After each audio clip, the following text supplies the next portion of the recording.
On July 11, 2026, a hairstylist in Owasso, Oklahoma posted a video to her 30,000 followers. She used a trend, the one where you pose like you're in a documentary. The joke was the format. What she wrote across it was not a joke. 12 days later, Sara Gilson was dead, and the man she was talking about was dead beside her. I'm Demi Thorne, and this is Darkly Retold. Almost every account of this case starts on July 11th with that video, but the record starts 5 years earlier. By the night she died, Sara had asked a court to protect her from this man 4 separate times. This is what happened each time. She was 43. She cut hair at a salon in Owasso, north of Tulsa. She'd grown up in San Diego and made a life in Oklahoma. She had 2 teenagers. Online, she was Sara Gilson. On a court docket, she was Jeremiah Duffey. On June 9th, 2026, a 15-year-old girl and a parent walked into the Owasso Police Department. The girl played on a traveling basketball team. She said her coach had touched her inappropriately at a team event that evening. Another coach had seen it, stepped in, and told her parent. The coach she was describing was Jeremiah Duffey, Sara's husband. There was something else in that police statement. Similar conduct by this coach toward this same player had been reported over an extended period of time in multiple law enforcement jurisdictions across multiple states. That is what Owasso police said. No record from any of those other agencies has surfaced publicly, and what they meant by it has never been explained.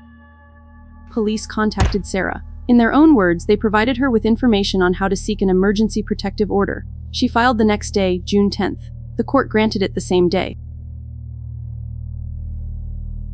That same day, a second family filed for a protective order against him. 2 households, one morning, the same man.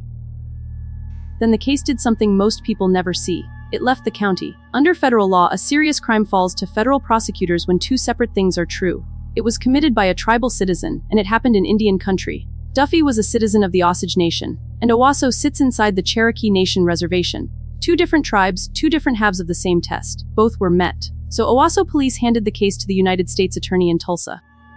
And there it sat. Jeremiah Duffey was never charged, not that June, not ever.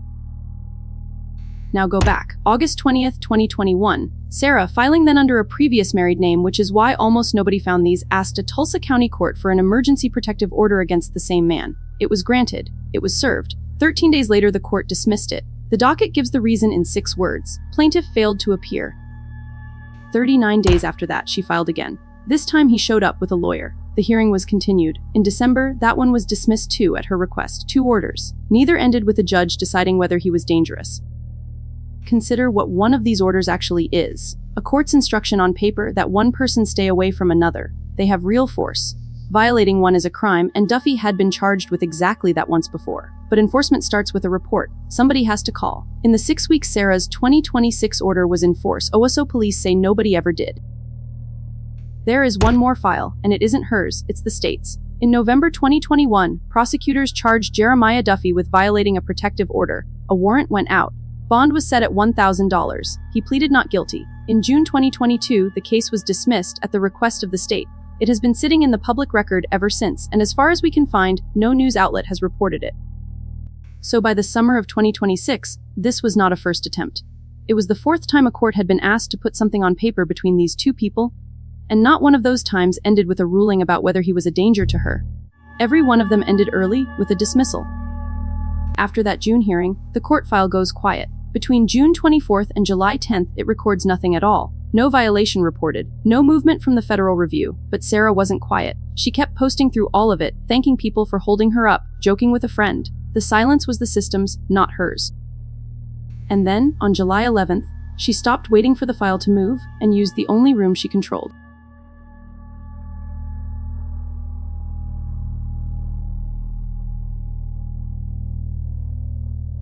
That is what she said. It is worth being precise about what it was. An allegation. Jeremiah Duffey was never charged with it, and he never answered it in a courtroom. He never would.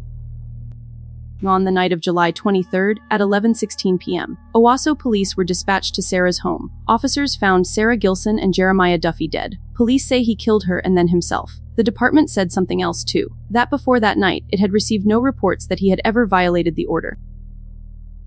There was one more date on the file. The next hearing in Sara's protective order was set for August 24th, 2026.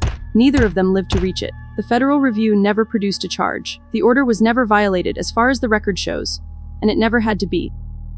4 filings. 5 years. 100 yards on paper. Sara Gilson did the thing everybody tells you to do. She went to a court more than once and asked for help in writing. What the record cannot tell us is what would have had to be different for that paper to have held.